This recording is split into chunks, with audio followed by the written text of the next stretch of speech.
আল্লাহর নবী বলেন, সামান্য ছোট্ট নেকিকেও, ভালো কাজকেও, একেবারে সামান্য ছোট নেকির কাজটাকেও ছোট মনে করো না।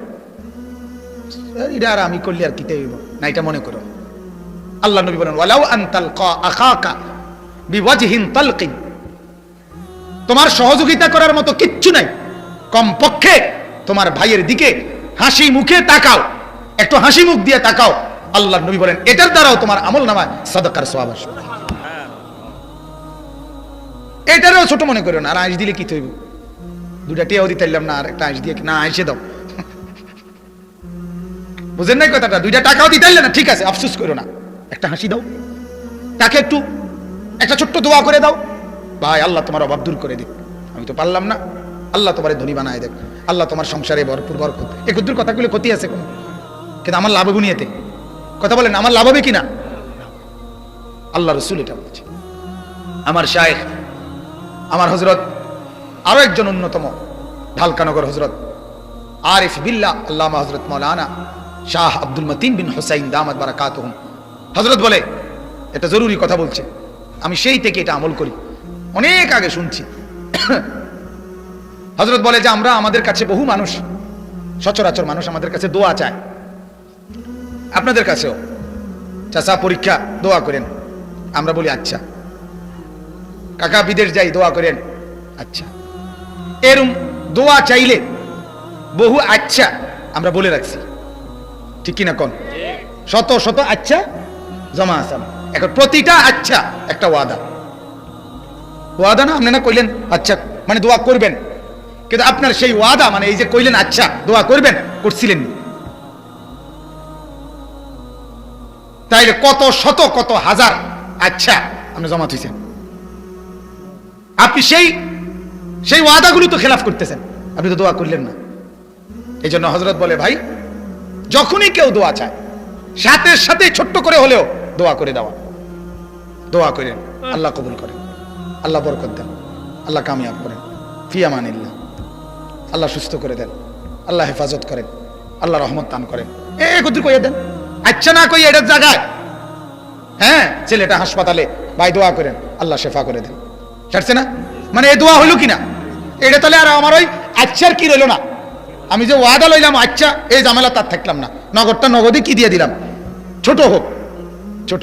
আর দোয়া করা এটা তো একটা ইবাদত, দোয়া করা একটা কি ইবাদত। এর এই দোয়াটাও আমি দোয়া করছি তার জন্য, কিন্তু এটা দোয়া একটা ইবাদত না, অতএব এই ইবাদতটাও আমার আমলনামার মধ্যে মিজানের পাল্লায় নেকি হিসেবে উঠানো হবে। তাহলে আমার লস কি? বলেন না, আমার ক্ষতি কি? এই জন্য ছোট থেকে ছোট ভালো কাজ, এক অন্ধকে রাস্তা দেখায় দেওয়া, রাস্তা পার করে দেওয়া, আল্লাহ নবী বলছে সাদাকা নাকি। এক রাস্তা থেকে কষ্টদায়ক, রাস্তার একটা কলার ছিলকা, রাস্তার একটা বাদামের খোসা, একটা আলপিন, যে কোনো কাটা, এটা রাস্তা থেকে সরিয়ে দেওয়া, আল্লাহ নবী বলছে এটা তোমার ইমানের অংশ। পৃথিবীর কোন ভদ্রতা বেঈমানরা শিখায় নাই, পৃথিবীর সমস্ত ভদ্রতা ইসলাম শিখাইছে, কিন্তু ওরা ভদ্রতা নিয়ে ইসলাম থেকে, ইসলাম এইটা কাইটা দিছে, এই কথা বলে না যেটা মোহাম্মদ থেকে নেওয়া, এটা কোরআন থেকে নেওয়া, এটা হাদিস থেকে নেওয়া, বলে নিজেদের নামে, কিন্তু রাত গভীরে নিয়ে যায় আমাদের ইসলাম থেকে। কথা বুঝছেন? এটা হলো মেইন কথা। কারো কাছে পৃথিবীর কেউ, গোটা ইউরোপ, কোন কাফের বেঈমানের কাছে ইমানদারের শেখার মতো ভদ্রতা কোনো কিছুর দরকার নাই। আমার নবী মুহাম্মদ সাল্লাল্লাহু আলাইহি সাল্লাম ভদ্রতার সর্বোচ্চ উদাহরণ, তার চাইতে আজিমুশ-শান ভদ্র আর কেউ হইতে পারে না। আল্লাহর নবী সাল্লাল্লাহু আলাইহি সাল্লাম হাদিসে আছে, তাকে যদি কেউ কথা বলতেন ডান দিক থেকে, ডাক দিছে, আল্লাহ নবী পুরা চেহারা এইভাবে ঘুরাইতেন, এবং যতক্ষণ ওই লোক কথা বলে চেহারা এদিকে ফিরাইতেন না। এটা ভদ্রতা না? আমরা হ্যাঁ কবি না নিতেছি তো, আবার কত এদিকে চান, আরে এদিকে চান না, বেটা তোর কথা শুনলে তো হইলো বেটা, ঠিক না? এরকম করি না? আল্লাহ রসুল পুরা চেহারা ফিরাতেন। রাসূলুল্লাহ সাল্লাল্লাহু আলাইহি সাল্লাম হাত মিলাইলে, কেউ মুসাফা করলে, যতক্ষণ ওই লোক হাত না সরাইতো, নবীজি নিজে হাত টাইনা নিতেন না। কথা বুঝছেন না?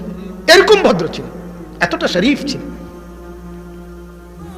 হাদিসের কোরআনে আছে, তাফসিরে বিয়ে করছেন সবাই অলিমা খাওয়াইছেন। 2-4 জন সাহাবী তখনও বসে রয়েছে, আমি কথা কইতেছি, নবীজি এখানেই বসে আছে, ভেতরে যাচ্ছে না কেন? এরা তো মেহমান। অথচ সাহাবী ওনার এই কথাটা একবার বলে নাই। কিতা নাক কল ফতার কি ভাই, তুই এইসব ভাত খাবাই দিছি, আবার বইয়া রয়েছে এনে, কথা বুঝেন নাই না? তাহলে কি পরিমাণ শরীফ, কি পরিমাণ ভদ্র। হাদিসে আমরা পড়ছি একটু প্রতিবন্ধী একজন মহিলা, মানসিক একটু সমস্যা মাথায়, মদিনার। একদিন আল্লাহ নবী মসজিদের দিকে আসতেছে, নামাজের ওয়াক্ত। আল্লাহ নবী কই মহিলা, এ মোহাম্মদ এদিকে। আল্লাহ নবী বেডির কাছে গেছে, এদিকে কথা আছে, ওই হাত ধরে টাইম না এক গাছের নিচে কি যেন বিড়বিড় করে বলছে। তো আল্লাহ রাসূল সাল্লাল্লাহু আলাইহি ওয়াসাল্লাম মহিলা ছেড়ে দেওয়ার পরে আয়েশা নামাজ পড়াইছে। তো সাহাবীরা জিজ্ঞাসা করলেন, ইয়া রাসূলুল্লাহ, এই মহিলা আপনাকে কি বলল? তো কিচ্ছু কইছে না, কোনো কথাই বলে নাই, কিছুই কয় নাই, কি জানি বিড়বিড় করছে। কত তাইলে আপনি এতক্ষণ ওখানে দাঁড়ায় রইলেন? কত সে তোমাকে ডাক দিছে। কি পরিমাণ ভদ্রতা, সুবহানাল্লাহ। যার চেহারায় নূর, যার আখলাক নূর, যার গোটা জিন্দগি নূর। হায় যুবক, কারে ছাড়লা, কারে ধরলা, কারে ছাড়লা? হ্যাঁ, রাসূলুল্লাহ সাল্লাল্লাহু আলাইহি ওয়াসাল্লামের সাহাবী উম্মে সুলাইম, মহিলা সাহাবী, নবীজিকে দাওয়াত দিছে। হযরতে আনাস রাদিয়াল্লাহু তাআলা আনহুর মা। আল্লাহ নবী এশার নামাজ পড়ে এরকম বাড়ির উঠানের মধ্যে আইসা দাঁড়াইছে। হযরতে উম্মে সুলাইম মহিলা, আনাস রাদিয়াল্লাহু তাআলা আনহুর মা, দরজা মিলে আল্লাহ নবীর চেহারার দিকে তাকায়া রইছে। আর আকাশের পূর্ণিমার চাঁদ উঠছে, তো চাঁদের দিকে একবার তাকায়, নবীজির দিকে একবার তাকায়। আল্লাহ নবী কিছুক্ষণ পরে বললেন, উম্মে সুলাইম, এটা কি ধরনের মেহমানদারি? আমাকে দাঁড় করায় রাইকা বসারও কোনো ব্যবস্থা না, ডাকারও কোনো না, মেহমানদারিরও খবর না, কি দেখছো? এই কথা বলাতে উনার থিতাইছে, মানে উনি তো হারাই গেছিল। তো চোখের পানি ফেলে বলছি, ইয়া রাসূলুল্লাহ, দেখছিলাম পূর্ণিমার ওই চাঁদ সুন্দর নাকি এই চেহারা সুন্দর? ফাওয়াল্লাহি লা আনতা আহসানু ইনদি মিনাল কমর। আল্লাহর কসম নবী, পূর্ণিমার ওই চাঁদের চাইতে আপনি অনেক বেশি সুন্দর। কাকে ধরলাম? হ্যাঁ আমার বাজান, দাড়ি কাটা এই চেহারা দিয়ে কার মতো সাজলেন? কার মতো? ওয়ালাকাদ খালাকনাকুম সুম্মা সাওয়ারনাকুম। আল্লাহ কোরআনে বলে, বান্দা আমি তোমাকে সৃষ্টি করেছি এবং তোমার শরীরের ড্রয়িং আমি সাজিয়েছি। এটা আমার হাতের ড্রয়িং, এই ড্রয়িং আমি করেছি। আল্লাহ বলেন, আমি ড্রয়িং করেছি। এখানে নাক, দুই পাশে কান, এখানে দুইটা চোখ, এখানে ভ্রু, এখানে ঠোঁট, এখানে মাথা, এখানে হাত, এখানে পাও। আল্লাহ বলেন, বান্দা এই ড্রয়িংটা, এই সাজটা আমি করছি। কে? তাইলে তুমি বান্দা বলো, আমার এই ড্রয়িং এর কোন অঙ্গের ব্যাপারে তোমার আপত্তি? তুমি কও। নাকটা এখানে লাগানো উপযুক্ত হয় নাই, ঠিক না? 1 ইঞ্চি বা 1 সুতা নাড়া দিলে ভালো হইতো না? কথা বলেন না কেন? কানটা, কোন একটা অঙ্গের ব্যাপারে আল্লাহর ডিজাইনের উপরে কারো আপত্তি আছে? তাই এই দাড়ির ব্যাপারে আপত্তি করলো কেন? এটাও তো মালিকের ডিজাইন, এটা আল্লাহর দেওয়া না? তাইলে এই জন্য আমার বলতে লজ্জা নাই, আমি বলি সরাসরি কথা, কারো গায়ে লাগুক নলে ফিটে লাগুক, কিছুই করার নাই। আমার কথা হলো, আফসোস হইল যে আল্লাহর দেওয়া ড্রয়িং লাইরা মানুষ এটা হইতেই পারে যে ড্রয়িং আমি বদলাইছি, আমার বিল্ডিং এর ড্রয়িং আমার ভালো লাগছে না, আমি আরেকজন ইঞ্জিনিয়ার দিয়ে বদলাইছি। আমার কথা হইল, আল্লাহর মতো শ্রেষ্ঠতম কারিগরের ড্রয়িং বদলাইয়া তুমি বেটা যেখান থেকে ড্রয়িং করে আনছো, এটার নাম হলো নাফিত্তা, তোমার রুচি। কি বদলাইয়া কিতা করলা? কার থেকে কিতা আনলা? হ্যাঁ বলেন, জিজ্ঞাসা করেন ইনসাফের সাথে। বাবু এই ড্রয়িং আল্লাহর না, তো তুমি বদলাইয়া কই থেকে ড্রয়িং আনছো? এটা সমমানের একজন ইঞ্জিনিয়ারের টাইমটা তত দুঃখ ছিল না, বুয়েটের একজন ইঞ্জিনিয়ারের টাইমটা তত একটা মন্ডারে বুঝাইতাম। কই থেকে আনলা তুমি? কার থেকে এই ড্রয়িং আনলা? আর আল্লাহর সমমানের, আল্লাহর কাছাকাছি, আল্লাহর সমকক্ষ নাউজুবিল্লাহ আছে কি কেউ? কুল কায়নাত, গোটা পৃথিবীর ডিজাইনারের ডিজাইন দিলেও তো মালিকের একটি নকশার সামনে কিছুই হবে না। ফাতাবারাকাল্লাহু আহসানুল খালিকিন। এজন্য মুসলমান বুঝতে শিখেন, কাকে ছাড়লেন কাকে ধরলেন। যুবক তোমরাও ভাইব, নিজের প্যান্ট নিজের শার্ট কতজনের মতোই তো সাজলা, রসুল আরবির মতো কি একবারও সাজতে মন চায় না? হ্যাঁ, আবু বকর সিদ্দিক, ওমর, উসমান, আলীর মতো কি একবারও হতে মন চায় না? ওনারা কোন দিক দিয়ে কম? হ্যাঁ, ওনাদের সাথে তুলনার যোগ্য পৃথিবীর কোন মানুষ? এই নিউটন বলেন, আইনস্টাইন বলেন, কার্ল মার্কস বলেন, লেনিন, মাও সেতুং, হো চি মিন, চে গুয়েভারা, এই যত বিশ্বজয়ী নেতারা, হ্যাঁ, যারাই আছে, দার্শনিক বলেন, পণ্ডিত বলেন, পৃথিবীর যা আছে গত 1400 বছরের ভিতরে, আবু বকর, ওমর, ওসমান, আলী, ওনাদের বিকল্প বা ওনাদের সমকক্ষ কেডা? কে? ওমরের মতো একটা বাদশা পৃথিবী দেখা, পৃথিবী দেখা। আমি ডক্টর আফম ও খালিদ হোসেন দামাত বারাকাতুম হযরতের বয়ানে শুনছি, চীনের প্রাচীরে লেখা আছে, এই মাও সেতুং বিপ্লবী সমাজতান্ত্রিক নেতা বলছিল, যেদিন আপনার সমাজতন্ত্রের বিজয় হয়েছিল সেদিন সে বলছিল, আজ আমাদের এই সোভিয়েত ইউনিয়নে ওমরের মতো যদি একজন মানুষ পেতাম তাহলে নিশ্চিন্তে তার হাতে ক্ষমতা তুলে দিতাম। কাফের, কাফের। তাইলে আমার বন্ধুরা, আমার বাপরা, এটা ভাবেন, নিজেদের মধ্যে নিজেই ফিকির করেন, সাজেন তো সুন্দরভাবে সাজেন, যার সাজ সবচেয়ে সুন্দর ওটা খবর নেন, তার মতো নিজেকে বানান, চেহারা, সুরতে, চুলে, জামায়, পোশাকে নবী পাক সাল্লাল্লাহু আলাইহি সাল্লামের মতো হতে চেষ্টা করেন, সাহাবাদের মতো হতে চেষ্টা করেন, আউলিয়া বুজুর্গদের মতো হতে চেষ্টা করেন। ওনারা পৃথিবীতে অমর। আমার শায়েখ আল্লামা মুফতি মুশতাকুন নবী সাহেব বলে, জুনায়েদ বাগদাদি, ওনার নাম আজও আমরা জানি, যে ওনার আমলের বাগদাদের কোন শাসকের নাম কেউ জানে না। বাইজিদ বুস্তামি, ওনার নাম আমরা জানি, কিন্তু ওনার আমলের বুস্তাম নগরীর সবচেয়ে ধনী কেডা কেউ জানে না। জানে? পয়সাওয়ালার নাম জানে? জানে না। বিল্ডিংওয়ালার নাম জানে? জানে না। কত মজবুত বিল্ডিং, ওই যে এখন প্রত্নতত্ত্ব, অর্থাৎ সেটা মানুষের জাদুঘরে রূপান্তরিত, কত হাজারো রাজার প্রাসাদ আছে না? ওই যে আমাদের কুমিল্লা কোটবাড়ি, বগুড়া মহাস্তনগড়, এরকম বিভিন্ন জায়গায়, ঢাকা লালবাগ আছে না, আগ্রার তাজমহল, সেই রাজপ্রাসাদগুলো দুকরে দুকরে চিৎকার করে বলতেছে যে দুনিয়া ধোকা, দুনিয়া ধোকা, দুনিয়া ধোকা, ওমাল হায়াতুদ দুনিয়া ইল্লা লাহবুন ওয়া লাইব। আল্লাহ বলে ধোকা, দুনিয়া তামাশা, তামাশা। পৃথিবীর কোন প্রতাপশালীর নাম গন্ধ পৃথিবীতে নাই। আল্লাহকে যে রাজি করছে, গোলামি করছে, তার নামই টিকে আছে। বলেন আলহামদুলিল্লাহ। নূহ নবীর নাম সেই কখন, এখনো শ্রদ্ধার সাথে আমাদের কলিজায় আছে, ঠিক কিনা বলে? আল্লাহ আমাদেরকে বুঝার তৌফিক দান করেন। তাইলে আল্লাহ তাআলা বললেন, মান জাআ বিল হাসানা ফালাহু খায়রুম মিনহা, যে একটি নেক কাজ করবে সেটা তার জন্যই হবে, এবং আমি আল্লাহ তাকে এর বিনিময়ে অনেক উত্তম বিনিময় দেব। অহুম মিন ফাজাইন ইয়াউমাইদিন আমিনুন। এরপর আল্লাহ বলেন, এবং আমি আল্লাহ তাকে হাসরের ময়দানের কঠিন, ভীতিকর, পেরেশানি পরিবেশ থেকে নিরাপদ রাখব। হাসরের ময়দান হবে বড় পেরেশানির জায়গা। হাসরের ময়দান মামুর বাড়ি না, নানার বাড়ি না। হাসরের মাঠ শ্বশুর বাড়ি না। হাসরের মাঠ সেই মাঠ, সমস্ত নবী যেই মাঠের ভয়ে কাঁদছে, সমস্ত নবী। হাসরের মাঠ, আমাদের নবী সাল্লাল্লাহু আলাইহি সাল্লাম পর্যন্ত 5 ওয়াক্ত নামাজের পরে নবীজি দোয়া করতেন, আল্লাহুম্মা হাসিবনি হিসাবান ইয়াসীরা, আল্লাহ আমি মুহাম্মদের হিসাব সহজ করে দিয়ে। নবীজি, নবীজি, অথচ নবীজি বলছে হাসরের ময়দানে প্রথম সুপারিশ করব আমি, আনা আউয়ালু শাফিঈন, আনা আউয়ালু মুশাফফাইন।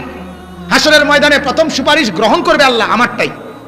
বিয়াদি লিওয়াউল হামদ, হাসরের ময়দানে আমার হাতে থাকবে আল্লাহর প্রশংসার পতাকা। হাসরের ময়দানে আমার জন্য নির্ধারিত থাকবে আলাদা জায়গা, মাকামে মাহমুদ। আল্লাহ নবী বলেন, জান্নাতের দরজা প্রথম আমি নাড়াবো, মানে আউয়ালু মান ইয়াকরাউ বাবাল জান্নাহ, আমি প্রথম নাড়াবো। এত মর্যাদা যার, এত মর্যাদা যার।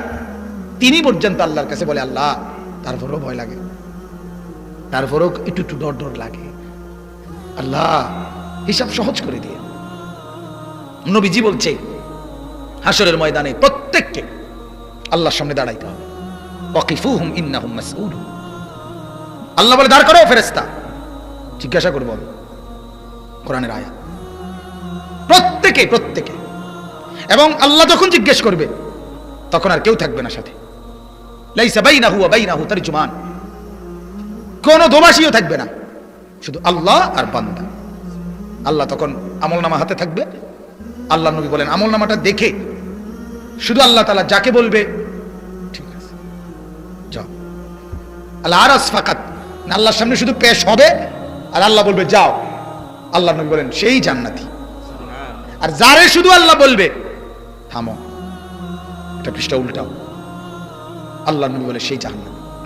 আর হিসাব দিতে থাকতো মানে নৌকিসা উযিবা, যারই হিসাব নিবে আল্লাহ, যাকেই বলবে আল্লাহ, সেই আযাবে ভুক্ত। আমার বাপ খামখেয়ালি মনে করে কলিজার ভেতর থেকে বিশ্বাস নিয়েই বলতেছি, কোরআনের এতগুলো কথা মিথ্যা আর আপনার বাংলা অঙ্ক ইংরেজি বইয়ের কথাগুলো সব বাস্তব না। না, এটাই বাস্তব, ঠিক কিনা বলেন? এটাই সঠিক, এটাই চূড়ান্ত। আল্লাহ আমাদেরকে বুঝার তৌফিক দেন। অতএব আখিরাতের ভীষণ ময়দানে আল্লাহ বলেন নেক কাজের উসিলায় তুমি নিরাপদ থাকবে। হাদিসের মধ্যে আছে আল্লাহর নবী বলেন তোমার রবের রাত তোমার উপর থেকে কমায় দিবে।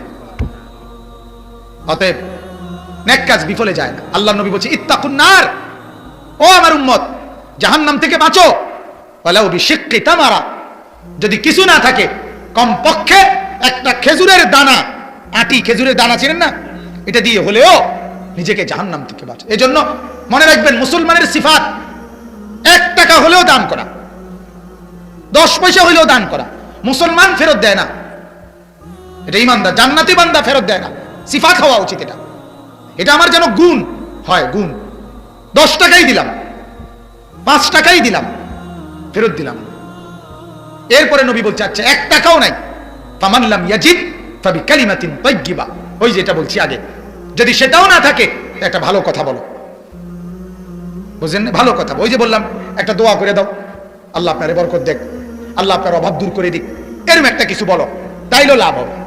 কিন্তু মাফ করেন, আমরা ঢুকতে না ঢুকতেই কই মাফ, আছে না এই অভ্যাস আমাদের, এবং কপাল ভাঁজ করে ফেলে। হ্যাঁ, মাত্র খারাই এসেলাম না, আইয়া পিছিয়ে এই বিরক্ত, কপাল কি বিরক্তি। অথবা আসতেছে ওই হুজুর আইয়ে টিয়ার লাগিয়া, মসজিদের থেকে টিয়া চাইবন, মাদ্রাসার লাগিয়া, এই জন্য এমনি ঘুরে গেছে এদিকে। ভাই কিতা কইতে লাগছিলেন, মানে উনি ব্যস্ত, কথা বুঝছেন না? আরেকটা হলো একবারে এখান থেকে মানে পিঠ দিয়া একেবারে জায়গার থেকে গেছেন আইটা ওপরের দিকে, ওই যে খুঁজবো, এই কারণে জায়গা থেকে সরে গেছে। আল্লাহ বলে এই 3টা আচরণ, কপাল ভাঁজ করা, এরকম বাঁকা হইয়া আরেকদিকে ফিরে যাওয়া, জায়গার থেকে সরে যাওয়া, আমার রাস্তায় দান না করে এই 3টা আচরণ যে করবে, আল্লাহ তাআলা কিয়ামতের দিন তার সম্পত্তিগুলোকে আটার কাই বানাইয়া এরকম গোল আগুনে পুড়াইয়া এই 3 জায়গায় দাগ লাগানো হবে। ইয়াউমা ইউহমা আলাইহা ফি নারি জাহান্নাম ফাতুকওয়া বিহা জিবাহুহুম ওয়া জুনুবুহুম ওয়া যুহুরুহুম, পিঠে, কোমরে, কপালে। হাদা মা কানাসতুম লিআনফুসিকুম, আল্লাহ বলবে এগুলো হলো সেই সম্পদ যেগুলো জমা করে রাখছো, দাও নাই। এজন্য দান করবেন। আপনাদের মহল্লায় মাদ্রাসা হামিউস সুন্নাহ নামে চালু করা হয়েছে, আপনারা সন্তানও দিবেন, সহযোগিতাও করবেন, বলেন ইনশাআল্লাহ। 10 জন বাচ্চা পড়ুক, কোনো অসুবিধা নেই, 20 জন বাচ্চাই পড়ুক, এত মাদ্রাসা দিয়ে কি দরকার, এত সাদওয়ান দিয়ে কি দরকার, কথা বলেন না। একটা 1000 লিটারের গাজি টাঙ্কি কিনা লাইলে এটার মধ্যে যদি চা বানাই এলায়, কথা বুঝেন না, তাইলে তো একবার সুবিধা না, বাবা আসে আপনার আরো কম বানাইতো। 1000 লিটার চাই একটা কি বানাই লাইলে গাজি টাঙ্কি গ্রামের মাঝখানে থুয়ে দিলে, এবার যার যত দরকার চা বালতি দিয়া, জগ দিয়া, মগ দিয়া না খাও। এত এত ছোট ছোট কেটলি দিয়ে দিয়ে এত দোকানের এত এত সাধারণ কি দরকার, এটা বড় করিয়া গাজী ট্যাঙ্কি বানাইল না, কথা বলেন না কেন? এত মুদি দোকান, মূলা তরকারি বেড়া তোরা এতজনে লইয়া বইসুত কা, একজনের কাছে তাল দিয়ে তুলে যেতে পারো। ফুলকপি কা এতজনে বাজারে লইয়া বলি বেড়া, এক জায়গাতে ফুলকপি সবই টাল 10 টাকা, এতজনে বেতন দরকার কি? না, আল্লাহ তাআলা বান্দা, আল্লাহর বান্দারা, দুনিয়ার এসব ব্যাপারে তো আপনাদের কোনো প্রশ্ন হয় না, এটার ব্যাপারে প্রশ্ন আসে কেন? এটা শয়তানের ওয়াসওয়াসা। এত মসজিদ কেন, এত মাদ্রাসা কেন, এত ওয়াজ মাহফিল কেন? আরে আল্লাহর কসম, একদিনে একটা মহল্লার মধ্যে 24 ঘন্টাতে টেলিভিশন, নাটক, মোবাইল, এই অস্থিরতা যেই পরিমাণ হয়, সেটার বিনিময়ে 24 ঘন্টা না 24,000 ঘন্টা যদি কোরআনের আওয়াজ হইতো, তারপরেও ওই গুনার ঘাটতি হবে না, গুনার সম পরিমাণ হবে। আল্লাহর কথা, গুনাহের একটা সমাজে একদিনে যে পরিমাণ নাফরমানি হয়, তার লক্ষ ভাগের, কোটি ভাগের 1% নেকের কথা হয় না, এখনো হয় না। একটা খবর একদিনে, একদিনের খবর একটা 3 দিন কয়, ঠিক না? প্রত্যেক বেলা কয়, প্রতি ঘন্টায় ঘন্টায় কয়।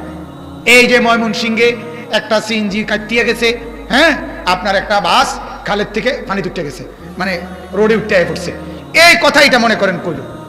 এই যে কথাইটা 10টা 11টা 12টা 1টা 2টা কইতে আছে, ঘন্টার পর ঘন্টা, ঘন্টার পর ঘন্টা। গতকালকে খবর, আজকে আবার কয়। আচ্ছা, ময়মনসিংহের এই ঘটনাটা এত হাজারবার বলার, আপনি শুধু এক চ্যানেলে, এবার চ্যানেল যদি হয় 70টা, তো 70টার মধ্যে প্রত্যেক ঘন্টা বললে, তাহলে আপনি এবারে 70 × 24 পূরণ দেন, কতবার বলা হলো? কথা বুঝেন নাই আপনি? তাহলে এই খবর, সিএনজি কাটিয়ে যাওয়ার খবর, এটা যদি এতবার শোনা উচিত হয়, তাহলে আপনার সন্তান জাহান্নামে চলে যাচ্ছে, এই কথাইটা তো 1 কোটি বার বলা উচিত, 1 লক্ষ বার বলা উচিত। এই জন্য বাজান, নিজেদের মধ্যে ফিকির রাখবেন, আল্লাহর কথা, কোরআনের কথা, আখিরাতের কথা আরো বেশি হওয়া দরকার, ঠিক কি না বলেন? এই জন্য মসজিদ, মাদ্রাসা, মক্তব, আজকে আমরা আমাদের সমাজ থেকে মক্তব তুলে দিছি। এখন মাইকে কোন লাগে, অভিভাবকদেরকে অনুরোধ করতেছি, আপনারা আপনাদের বাচ্চাদেরকে মক্তবে পাঠান। যারে অনুরোধ করে হুজুরে, অভিভাবক তা হাসে, কারণ অভিভাবক তো জানে আমি তো ঘুমে। কথা বুঝেন নাই? অভিভাবকই তো বেহওয়াদের, অভিভাবকের তো অজু নাই, পুঁতে গোসল করবো কি? কথা বুঝছেন? আমার তো অভিজ্ঞতা এটা। আমার মাদ্রাসাতে ছোট ছোট বাচ্চা, যেগুলো ফজরের পরে আইসা দেওয়ার কথা, নুরানির বাচ্চা, আপনার অনেক বাচ্চারে জিজ্ঞাসা করছি, দেরি হয় কা, তুমি আরো আগে উঠতে পারো না? হেতের ডাইরেক্ট কথা, বহু বাচ্চার কথা। ছোট বাচ্চা তো আর মিশা কথা কয় না, বাচ্চা মানুষ, কাম্মু তো ওঠে না, আব্বু তো ওঠে না। হ্যাঁ, তাইলে যে ঘরের মা বাপ নাফরমান, বেনামাজি, সে ঘরে আখিরাত আসবে কোত্থেকে? আল্লাহ আমাদেরকে মাফ করে দেন। অতএব আমি মূলত এই আয়াতটাই এজন্য আপনাদেরকে বিস্তারিত বললাম। আল্লাহ তাআলা আমাদেরকে আমল করার তৌফিক দান করুন। দ্বিতীয় আয়াতটার শুধু তরজমা বলি, ওমান জাআ বিসাইয়্যিআ, এইবার এর উল্টো আল্লাহ বলেন, যে একটা গুনাহ করবা, কয়টা? আল্লাহ বলে, যদি মাফ না করায় নাও, তওবা না করো, ইস্তেগফার না করো, তো মনে রাখবা, শুধু যদি আমল নামার মধ্যে একটা গুনাহ থাকে, একটা গুনাহ, তো এটার কারণেও তোমাকে উপর করে, ফাকুব্বাত ওয়ুজুহুহুম ফিন্নার, তোমাকে উপর করে, মাথা নিচের দিকে দিয়ে, 2 পা উপরের দিকে সোজা করে, এরপরে তোমাকে জাহান্নামে ফেলা হবে। এইটা আয়াতের অর্থ। আর এই উপর করে আরো কিছু কার্যক্রম আছে। প্রথমে জাহান্নামে ফেলার আগে প্রথমে উপর করানো হবে, মানে মাথা নিচের দিকে, পাও কোন দিকে? উপরের দিকে। এরপরে বান দেওয়া হবে, ফাগুল্লু, আল্লাহ বলেন বান দাও, ফেরেশতাদেরকে বলবে এটা শক্ত করে বান দাও। এরপরে আরেক আয়াতে আছে, ইয়াসলাহা মাদমুমান, বেজ্জতি করা হবে, সবাইকে বলা হবে, এই নাফরমানের দিকে তাকান, হাসরবাসী, এই নাফরমান আল্লাহর নাফরমানি করছে, তার জন্য তার আজকে জাহান্নামের শাস্তি নির্ধারিত হয়েছে, তাকে এখন জাহান্নামে নেওয়া হবে। এটা তার বেজ্জতি, মাজমুমা। এরপরে মাদহুরা, এরপরে তাকে লাথি দেওয়া, এক লাথির লগে সামনে গিয়ে পড়বে, আরেকটা শর্ট দিবে, আরেক শর্টে আরেকটু, এভাবে শর্ট দিয়ে লাথি দিয়ে দিয়ে জাহান্নামে ফেলা। আল্লাহ আমাকে মাফ করে দেন। এজন্য বাপ মনে রাখেন, ওমান জাআ বিসাইয়্যিআহ, একটা গুনাহ, নজরের একটা গুনাহ, হাতের একটি গুনাহ আল্লাহর কাছে হিসাব দিতে হবে। কত যুবক আছো বাজান, রাত অনেক হয়েছে, একটু ভাবো আজ কতদিন ফজরের নামাজ পড়ো না। কত যুবক, কত মুসলমান রিক্সা চালায়, অটো চালান, সিএনজি চালায়, মুদি দোকানদার, চা দোকানদার, পান দোকানদার, চাকরিজীবী, ব্যবসায়ী, আহা এক ওয়াক্ত নামাজ পড়ে না, আছে না? কথা বলেন না, একবারও মালিকের কথা মনে হয় না। আল্লাহ তাআলা যেন ওই বান্দাকে জিজ্ঞেস করে, মা গাররাকা বিরব্বিকাল কারীম, আরে বান্দা কেন রে তুই আমাকে ভুলে গেলি, কেন রে ভুলে গেলি, আমি কি অপরাধ করছি বান্দা? মা যদি বলে এই কথা, মা, দুনিয়ার মা যদি কোনো সন্তানকে বলে, বাপ 9 মাস পেটে ধরে আমি কি অপরাধ করছি, আজ আর আমারে চেনো না, 2 বছর দুধ খাওয়াইয়া আমি মা কি অন্যায় করছি, আমারে আর এখন চেনো না মা। তাহলে তো যার কলিজা পাষাণ, পাথর দিক, সেও তো মাথা নোয়ায় ফেলবে, কি বলে? আরে সেই মালিক আল্লাহ তো বলে, বান্দা আজ সারাদিন তোমার হাত, পাও, চোখ, নাক, কান সবগুলো অঙ্গ প্রত্যঙ্গ আমি সচল রাখছি, সূর্যের আলো দিয়ে পৃথিবীটাকে সাজিয়ে দিয়ে আমি কি অপরাধ করলাম যে কারণে আমি একটা সেজদা পেলাম না? যুবক কি বলো, বলো না ভাইয়া, তোমরা যারা বসছো বাজান তোমরাই করো। যদি লজ্জা থাকে, যদি হায়া থাকে, যদি বুঝ থাকে, আর যদি কলিজারে বন্ধ করে ফেলো, কলিজা যদি মোহর মাইরা দাও, তাহলে তার হবে না। যে দিলে মোহর মেরে যায়। আমার শায়েখ আরিফ বিল্লাহ হাকিমুন নফস আল্লামা মুফতি মুশতাকুর নবী সাহেব বলে, আল্লাহ পাকের একটা সবচেয়ে, কোরআনুল কারীমে আল্লাহর সবচেয়ে বড় ধমকটা কি জানেন? ওয়ালা তাকুনু কাল্লাযীনা নাসুল্লাহ ফাআনসাহুম আনফুসাহুম। এটা আল্লাহ বলে, বান্দা আমাকে ভুলো না, আমারে ভুলো না। যদি বলো, ভুলতে ভুলতে একদিন আমি আল্লাহ তোমার নিজেকেই তোমাকে ভুলাই দেব। আর তুমি যে মানুষ, তোমার যে আখিরাত পরকাল আছে, কবর হাসর আছে, এটাই তোমার। তাইলে সুদ হালাল না হারাম? আর এমনি ব্যবসা হালাল না হারাম? তাহলে ব্যবসা হালাল করছে কে? সুদ হারাম করছে কে? তাইলে এই দুইটা কথা সমান সমান হলো না? এখন আমার কাছে মনে হয় যে সুদ খায় তার কাছে কুত্তা আর ছাগল এক কথা, এক কথা না? সুদখোরের কাছে কুকুরের গোশত আর ছাগলের গোশত কি বরাবর? যদি বলে না আলাদা, না আলাদা না, কারণ দুইটা আলাদা তুমি বানাইছে তো আল্লাহ, তো সেটা যেহেতু তুমি এখানে মানো না, তো ওইখানে মানবা কিতা? অতএব এটা খুব ভাবা উচিত। আল্লাহ বলেন, আমি বানাইছি তোকে মানুষ সেজদার জন্য, গোলামির জন্য, বন্দিগির জন্য। যেদিন তোর থেকে বন্দিগি ছুটে যাবে, ইবাদত ছুটে যাবে, তুই আর মানুষ থাকবি না, তখন কি হয়ে যাবা? জানোয়ার। এই জন্য বাপ, সেজদা ছাড়া, ইবাদত ছাড়া, বন্দিগি ছাড়া মানুষ মানুষ হয় না, ভদ্র হয় না, শিক্ষিত হয় না। এই জন্য আপনার আমার কথা স্পষ্ট, তোমরা যারা নামাজ পড়ো না, তোমরা কিন্তু মানুষ হও নাই, এখন সেজদাবিহীন মানুষ হয় না। আল্লাহ তাআলা আমাদের প্রত্যেকটা ছেলেকে নামাজি বানাক। ফিকির করো ভাইয়া, তোমার বিবেকের হাতে তোমাকে ছেড়ে দিলাম, নাই তো দিন রাত পার হয়ে যায়। আমরা শুরু করছি যখন, তখন থেকে এখন 1-1.5 ঘন্টার সময় চলে গেছে না? আমারও আপনাদেরও, ঠিক কিনা বলেন? তাহলে আজকে যার এশার নামাজ পড়ে নাই তার রাতও ভোর হবে, আমরা যারা নামাজ পড়ছি আমগো রাতও তো কি হবে? তাইলে দুনিয়া থাইমা থাকে না ভাইয়া, কোনো না কোনো ভাবে দুনিয়া কি হয়ে যায়, চলে যায়, আখিরাত আর হবে না, আখিরাতে আটকায় যাবে। অতএব আল্লাহ তাআলা বলেন, বান্দা গুনাহ মাফ করায় নাও, নেকের পরিমাণ বাড়ায় নাও, তাইলে কামিয়াবি। আল্লাহ তাআলা আমাদের সবাইকে বুঝার তৌফিক দান করুন। আমি যে কথাগুলো বললাম, আমার অনুরোধ, আপনারা আপনাদের বিবিদেরকে, ছেলে মেয়েদেরকে নামাজি বানান। আর যুবক ছেলেরা আবারও বলছি তোমাদেরকে, তো আগার মেয়েরা নেই বানতা না বান আপনা তো বান, এটা আমি প্রতিদিন বলি। তুমি আমার কোনো উপকার করো না, সমাজের কোনো উপকার তুমি করো না বাজার, কিন্তু কমপক্ষে নিজের ক্ষতি তো করো না। তোমার উপরে তো একটু দয়া করো। তুমি তো জাহান্নামের আগুনে কেমনে জ্বলবে? অথবা জাহান্নামের আগুনে বাদ দাও, গুনাহ এবং অশ্লীলতার মধ্যে ডুবে থাইকা মানুষ তোমাকে কদর করে কিনা এটা তুমি একটু দেখো না। তুমি যে উলঙ্গ ছবি দেখো, অশ্লীল ছবি দেখো, নর্তকীর নাচ দেখো, বিনিময়ে মানুষের চোখে তোমার হাঁটতে চলতে মানুষ তোমাকে শ্রদ্ধার দৃষ্টিতে, সম্মানের দৃষ্টিতে, মহব্বতের দৃষ্টিতে তাকায় কিনা তুমি একটু আন্দাজ করো না। তাহলে তো আমরা তো টের পাই, চলতে ফিরতে টের পাই না যে আলহামদুলিল্লাহ লোকজন দৌড়ে। আজকা ওই পাঞ্চারামপুর ওইখানে বয়ান করে নাই, আমি গাড়ির কাছে উঠবো, এক লোক দৌড়াই আসছে, দৌড়াই হুজুর আমি একটা কথা কইতাম।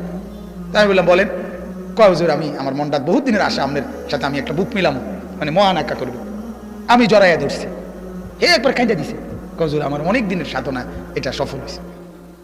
ওই দিন এক ডাক্তার, আপনার হোমনা গেছি এক জায়গায়, সে অনেক আগে মাহফিল থেকে কমপক্ষে 1-1.5 কিলো আগে দাঁড়ায় রয়েছে, আমি হেরে চিনি। সে আমারে, আমি তারা দেখে যখন থামছি, কয় হুজুর আমার একটা মনটা বহুত দিনের আশা, আপনি আমার মোটর সাইকেলটা করে দূর মাহফিলটা যাবেন। আমার কি তো কয় হেতে, আমি বলে গাড়ি দিয়ে যাই, নামছি, নাই মেহের মোটর সাইকেলে গেছি। ঠিক আছে বাজান, এক আল্লাহর বান্দা যদি এটা দিয়ে খুশি হয় আমারও তো নেকি হইবে। তো আমার বলার উদ্দেশ্য হলো, মানুষ তো টের পায়, হাঁটতে চলতে টের পায় যে আমার মানুষ কোন দৃষ্টিতে দেখে, ঠিক না? এটা তো আন্দাজ করা উচিত। তুমি দেখো না, ফজরের নামাজ না পড়ে 8টার সময় যারা উঠো, তোমার ঘরে কুত্তা লানত দেয়, কুত্তা কুত্তা কুত্তায় লানত দেয়। কুকুর পর্যন্ত বলে আল্লাহ এমন নাফরমানের চেহারা আমাকে যেন দেখতে না হয়। আল্লাহ আমাদেরকে মাফ করে দেন। অতএব বাপ, আমি সর্বোচ্চ মহব্বত দিয়ে বললাম, নিজেকে বদলাও, নিজের চেহারা সুরত বদলাও, আখলাক বদলাও, জিন্দেগি বদলাও। আপনাদের অভিভাবক যারা আছেন আপনাদেরকে বলি, সব বাদ দিয়া সন্তানের তরবিয়ত করেন। শুধু বিল্ডিং, শুধু বিল্ডিং, শুধু বিল্ডিং, শুধু দালান, শুধু দালান, শুধু টাইলস আর টাইলস, শুধু বাথরুম আর বাথরুম, শুধু বাথকতুড়ি আর টয়লেট, এটাই শেষ। টয়লেট আরেকটা বাড়াইয়া দাও, খানার পরিমাণ বেশি, শুধু টয়লেট। কথা আমার ওই দিন একজনে দেখাইছে তার বাড়ি, কৌজু প্রত্যেক রুমের লোক একটা একটা বাথরুম, মানে একটা নিয়ামত। আর সুবহানাল্লাহ, আমি আকারে হাসি দিলাম, আল্লাহর নিয়ামত আপনার, যে রুমে ভাত খাবে এই রুমে বাথরুম। আরে কি সুবহানাল্লাহ, এত বড় সুখের কথা কি, মানে বেশি তো যাওয়া লাগতো না, রুমে রুমে, মানে আমার আইতে দেখাইছে ওটার ঘরটা, প্রত্যেক রুমের লোক একটা একটা বাথরুম। এটা একটা নিয়ামতের কথা হইল, এটা খুব সুখের কথা হইল। আল্লাহ আমাদেরকে মাফ করে দেন। আমরা সবাই ইনশাআল্লাহ নামাজি হব, দিনদার হব। এই মক পুষ্করণী জামে মসজিদের এই মাহফিল আল্লাহ তাআলা যেন কবুল করে। হামিউস সুন্নাহ এই আমি এখানে আইসাই শুনছি, তো আল্লাহ তাআলা যেন মাদ্রাসাও কবুল করে, বলেন আমিন। যত ছেলে আসছো বাজার, অনেক ছেলে বসছো, আমি দিল থেকে দোয়া করি বাপ, আসলে তোমার লজ্জা দেওয়া এটা আমার উদ্দেশ্য না, তোমার বিবেক জাগানো, তোমার ভিতরে আখিরাতের ফিকির জাগানো উদ্দেশ্য। যুবকদেরকে আমি খুব মহব্বত করি, আমার স্বপ্ন, আমার সাধনা এটা, আমার দিবা নিশির মেহনত এটা। মুসলমানের নওজওয়ানরা জেগে উঠবে আগামী দিনে মাহাদির পক্ষে, দাজ্জালের বিরুদ্ধে মুসলমানের ইমানদার নওজওয়ান ইনশাআল্লাহ জান বাজি রেখে লড়বে ইনশাআল্লাহ।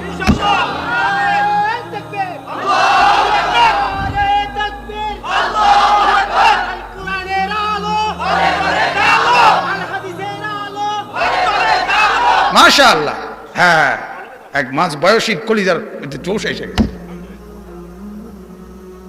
তোমরা যদি জাগো ইনশাআল্লাহ মাহাদির পক্ষ শক্তিশালী হবে, ঠিক না?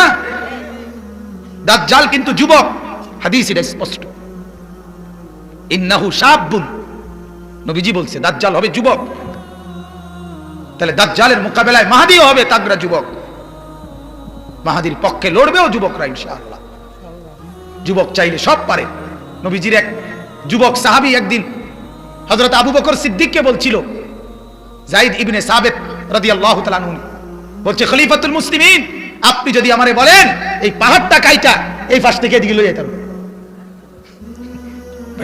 কথা বলছে, পাহাড়ের মধ্যে তো কমপক্ষে 15-20 কেজি মাটি আছে না? হ্যাঁ, অর্থাৎ যুবক ইচ্ছা করলে কি পারে, সমাজ পরিবর্তনও করতে পারবে, সমাজ বরবাদও করতে পারবে।